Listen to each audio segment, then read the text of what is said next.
You are the light of the world. It's from Matthew chapter 5, verse 13, 14. Today's scripture will be read by Jocelyn Eisenhower.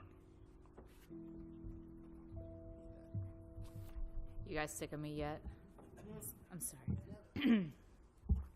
Today's reading is from the Holy Bible, 1 John chapter 3, verses 1 through 3. See what great love the Father has lavished on us, that we should be called the children of God. And that is what we are.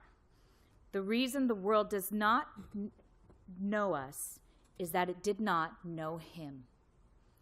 Dear friends, now we are children of God, and what we will be has not yet been made known. But we know that when Christ appears, we shall be like him, for we shall see him as he is. All who have this hope in him purify themselves, just as he is pure. Go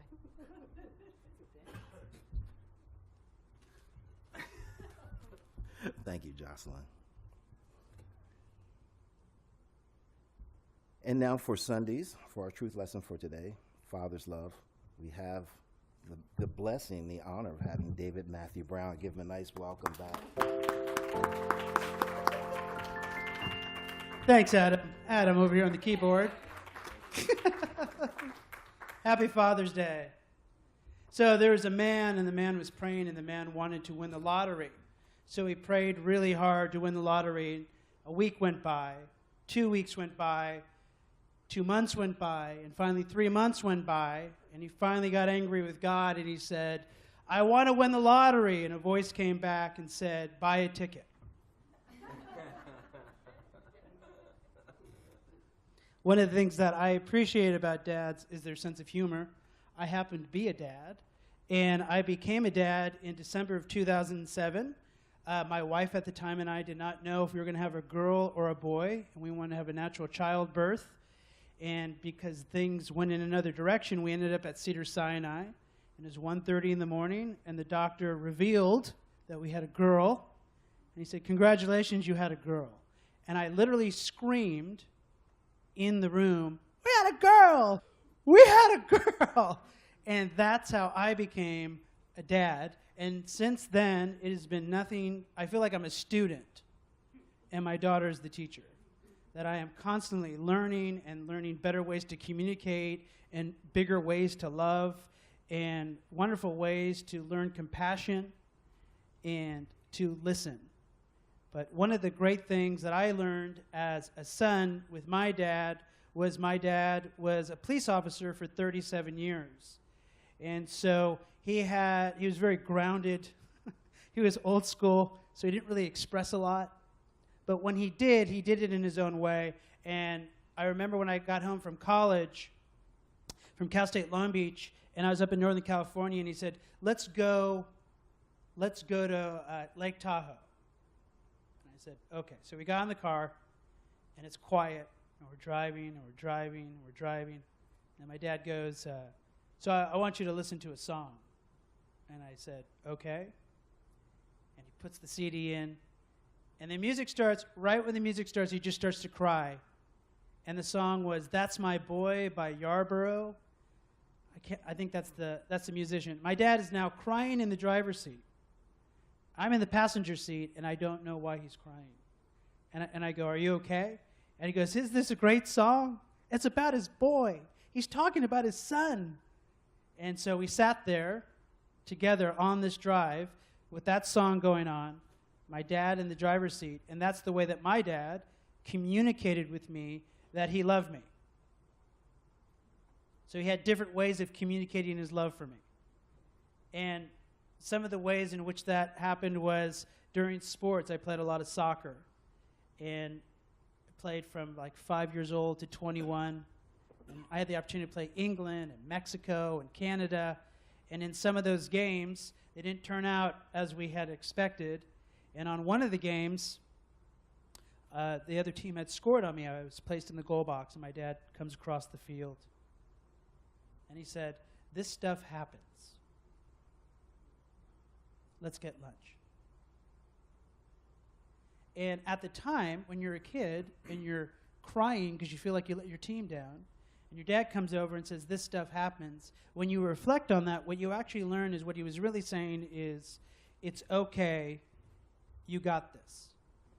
And when I look at the role of a dad, and my role as a dad and as a soccer coach coaching 10 girls in a season every season, or working with kids over the summer as a counselor, my job as a man, as a dad, as a father, as a person on this planet is pretty simple. To listen and believe in the people that are looking back at me that sometimes they don't believe in themselves. It doesn't matter why they don't believe in themselves, but to cheer them on and say, you got this. Know how I know that you got this is because in my life, I went through my own trials and tribulations and struggles, and I recognize that I got it. And when we look at the animal, the lion, a lion roars to let the other lions know that this is its terrain, but it also roars to let its family know it's got this. And so when we look at the men and the dads and the fathers in our lives, or husbands or partners, and we begin to look at them and see them, we begin to see them from a bigger scope, that they are on this planet to not only support and love and guide and tell stories and tell lots of jokes, I hope, but they're here to let us know as kids, as adults, as coaches, as teachers, as whatever, that we have this. That you got this. That right where you are, you have this. You might be struggling right now. You might be thinking, where's God? I don't know what God is. I don't even know where I am in my life. I'm feeling lost and confused. And so when we close our eyes and we go into meditation and prayer, and we listen, and we stop talking, and we listen, and as we're listening, we hear the thoughts going crazy, the thoughts trying to get our attention, that there are other things that are more important than taking care of ourselves. We begin to rest in the Father within us, and it's that same energetic. I created you in my image and likeness, and you've got this. Your parents got together and gave you life. How are you using that life on the planet? Your life, you're alive. Somewhere along the lines, your parents loved themselves so much, they got in union with themselves and had you. And you are an expression of that life.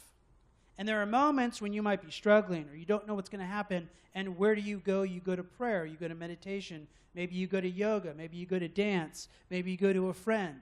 It doesn't matter where you go for that advice. It doesn't matter who you turn to. Because when you're still enough with inside yourself, you'll begin to listen deeply and hear that same voice saying, you got this. I know that you don't know how you're going to get this yet. I know that you're thinking about the hows and the whys and the whats, and you're driving yourself crazy, but I'm here to let you know that you got this because I believe in you. I believe in each one of you here. I believe in each one of you so much that I can give you hundreds of examples of people that I've watched that thought they couldn't do something, do it. And those examples are girls on my soccer team that show up to me, they don't know how to play soccer. They don't know what to do. They're getting a lot of pressure from their folks maybe. And then all of a sudden it all kind of clicks together and they score or they do something and they acknowledge that within themselves and they celebrate and they feel good and they dance and they cheer and they hug and they laugh and they cry and they do all that stuff because for the first time in their young lives they realize that they do have this. That what I was believing in them about, they actually get now and they know that they've got this. So they're going to go out into their lives with that foundation of belief. So when I look at the word belief, I break it down simply like this: be life. So how are you being in life is what you believe. So if you think that being life is lacking, then you will project lacking. And yet when we come here to Unity or other spiritual centers, no matter where you go or practice, they always say the same thing: let go and let God, or let go, or surrender. What are you letting go of? You're letting go of something that is not the truth. Lack is not the truth. But you have to let it go in order to understand what you already are. In Christian Science, you see someone comes to you with a problem and they go, this is the problem that I'm having. And what you recognize as a Christian Scientist is that there is no problem in God.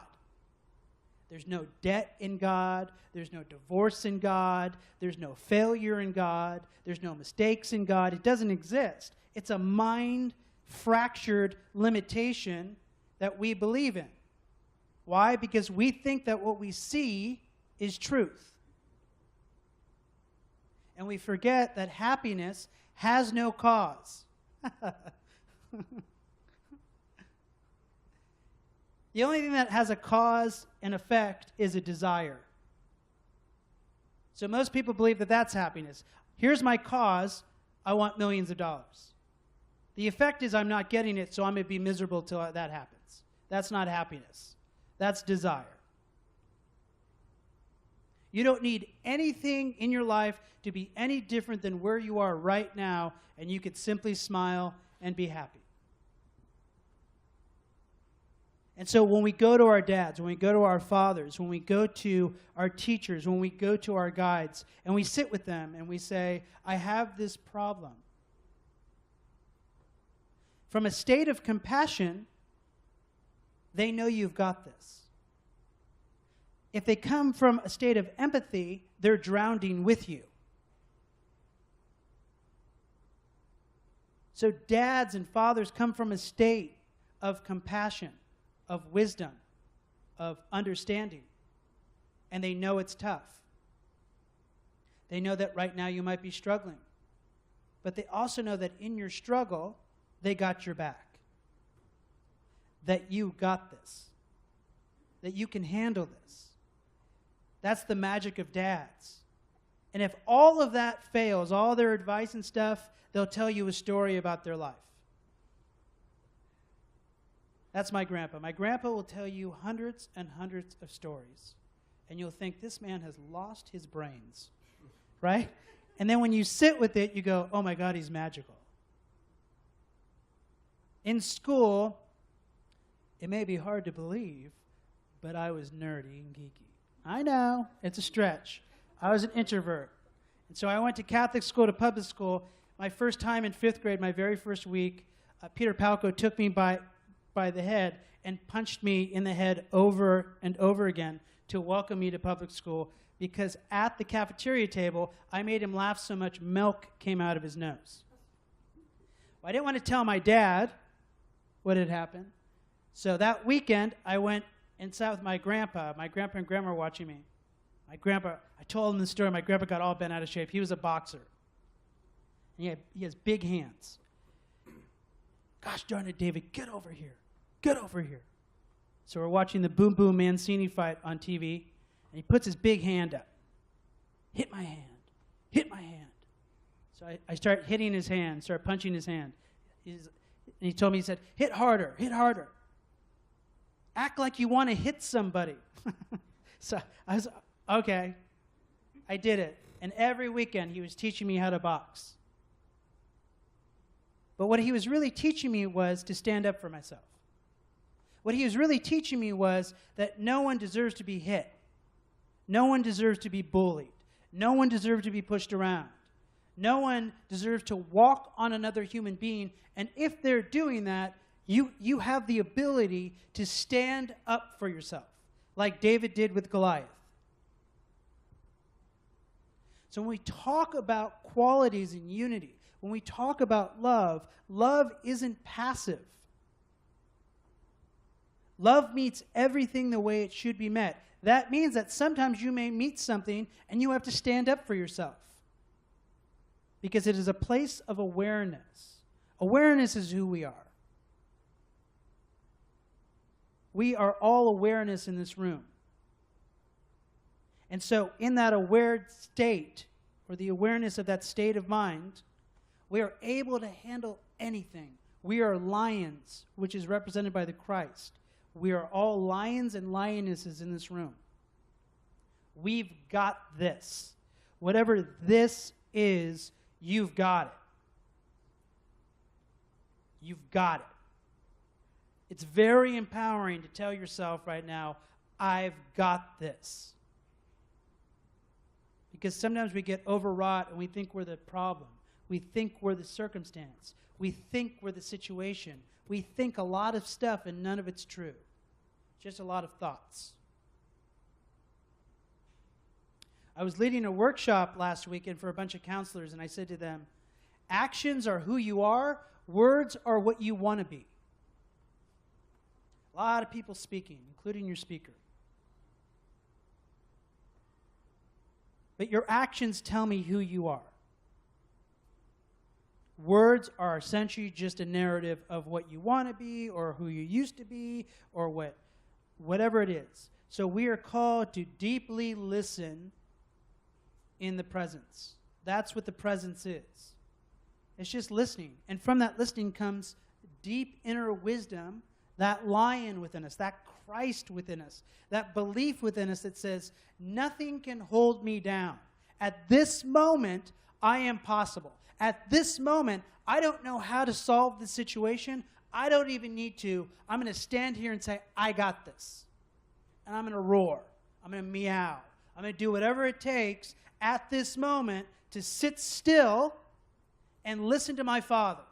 And you go inside and the Father goes, what about this? You go, oh. And it comes like a creative idea. I could do this. I could call this person up. I could do that. And now you start to develop what we call faith and trust. And now you don't have to think so much.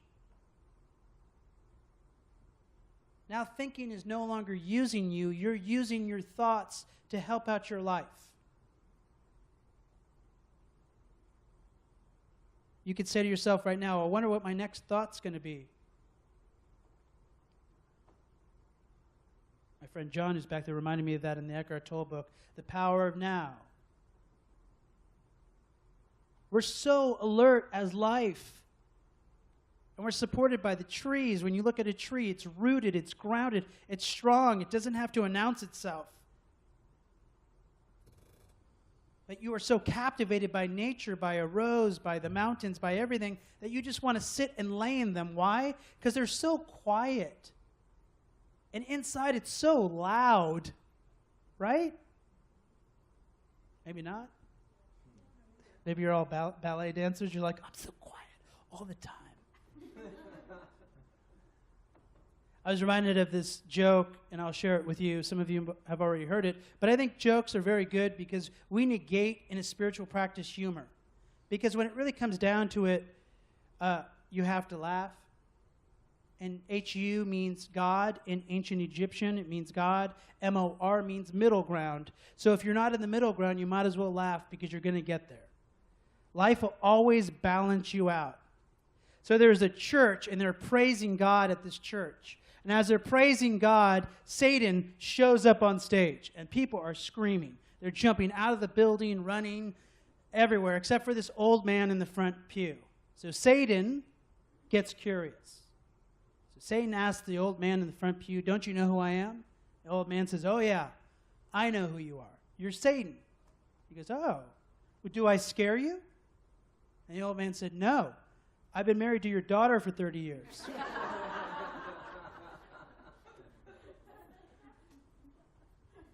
Feel free to use it at lunch today.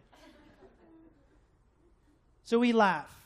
We have fun. We enjoy ourselves. And we do that because we trust.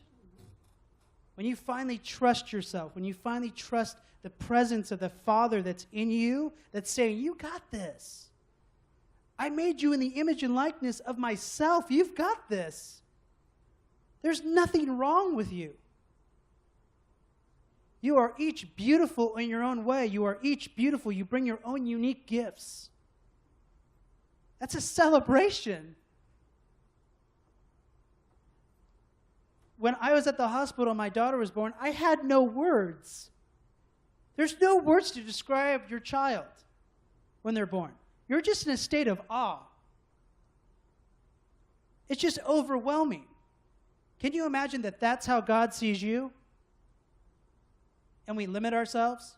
Right now, right where you are, that mother, father, God sees you in that sense of awe. But then we go, but my name is David. And this is my life. Blah, blah, blah, blah, blah. Everybody's like, oh, wow, wow. But there is no name for me. There's no name for you. It's just this awe. But the only way that we could slow down time and make you physical is by giving you something, giving you a label. So as you go about your day-to-day,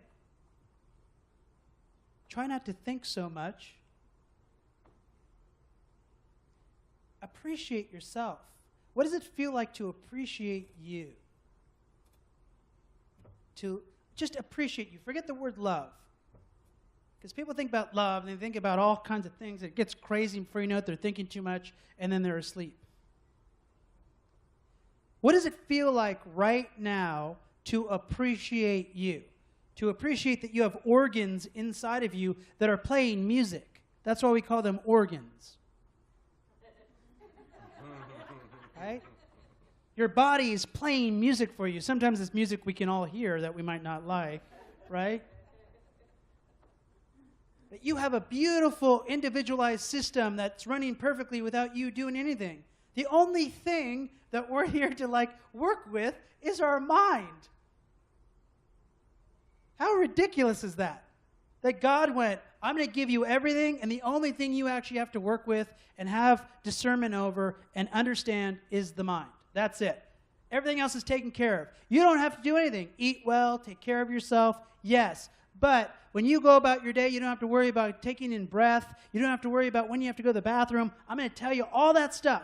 The only thing that you have to do is know that this mind is not who you are. That's all. That's all you have to do. And yet, we walk around, we're like, oh, tomorrow, yesterday, what are they saying to me?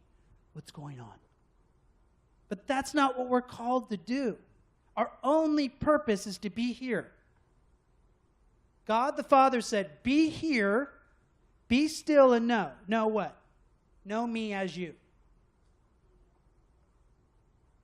Know me as you. The only way I can know you as me and you is when I'm still. It's the same essence as when you see a beautiful rose. If you saw your life as a rose, just picture yourself as a rose right now. A lot of smiles. Everybody's smiling. Just hold that image of a rose in your heart and picture that rose smiling. When you see a rose, none of you look at that rose. Maybe you do, and if you do, I'm sorry. But none of you look at that rose and go, hurry up and grow. Be something. Shine your light. Do something on this planet. Do something! No, the rose is beautiful the way it is, and so you take it in because it knows who it is. So you see the rose and you go, oh my God, it's so beautiful. And you can't think of anything else. That's you. You're that rose. When you're still and you're present, that's who you are. That's how amazing each of you in this room is. And yet we go up here, right? So the invitation as I let you go, because I am Italian, I will speak too much. Or I'll flail my arms a lot. The invitation today is to appreciate your dad, to appreciate the men in your life, to appreciate and look at things that you might not want to recognize about your own father, because your own father is doing the best darn thing they can do. And you may call it old school, new school, no school, doesn't matter. Your dad's rocking it. I know it because I'm a dad. That's probably why I had a child, so I could have compassion for my own dad. So today, when you see a dad, give him a big hug. Say thank you. I appreciate you having me back. It's been a long time. I appreciate this community. I appreciate everybody here. I appreciate my friends being here. My daughter's in the back, which is great. Probably watch me on the big screen, which I didn't know was back there. I'm going to leave you this one final joke. If a red-haired man is working in a bakery, is he a gingerbread man?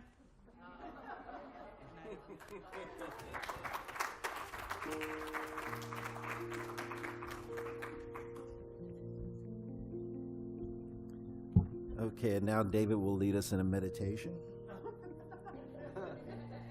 Happy by the joke. So let's close our eyes. And you could use this throughout your day. You could bring your hand to your heart. Just breathe into your heart and out of your heart. Just continue to breathe into your heart and out of your heart.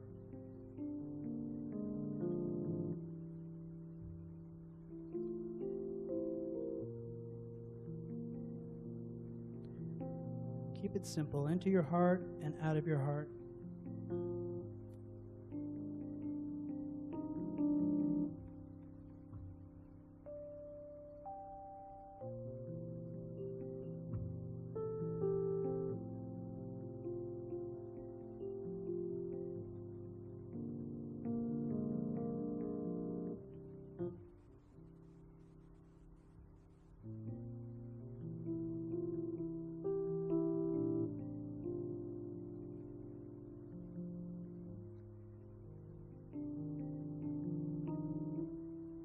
Into your heart and out of your heart.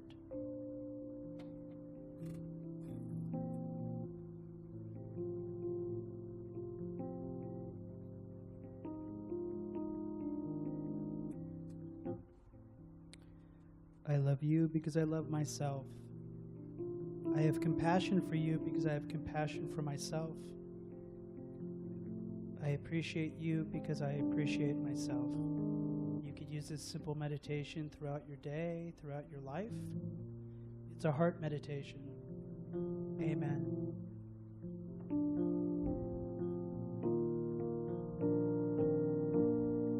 Our Father, who art in heaven, hallowed be thy name. Thy kingdom come, thy will be done on earth as it is in heaven. Give us this day our daily bread, and forgive us our debts as we forgive our debtors. And lead us not in temptation, but deliver us from evil. For thine is the kingdom, and the power, and the glory forever.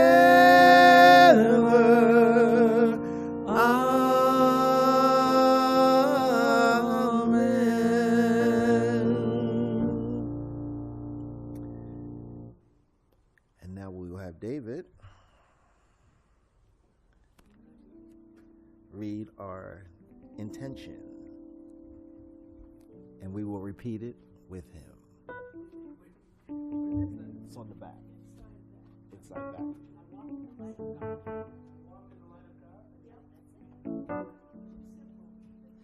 Hi, everybody. I'm back.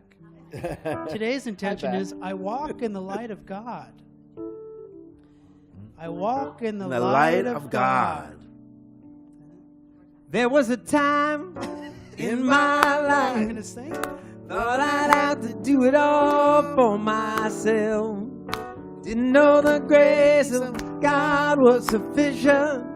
Didn't know the love of God was at hand. But now I can say, if you're discouraged, struggling just to make it through another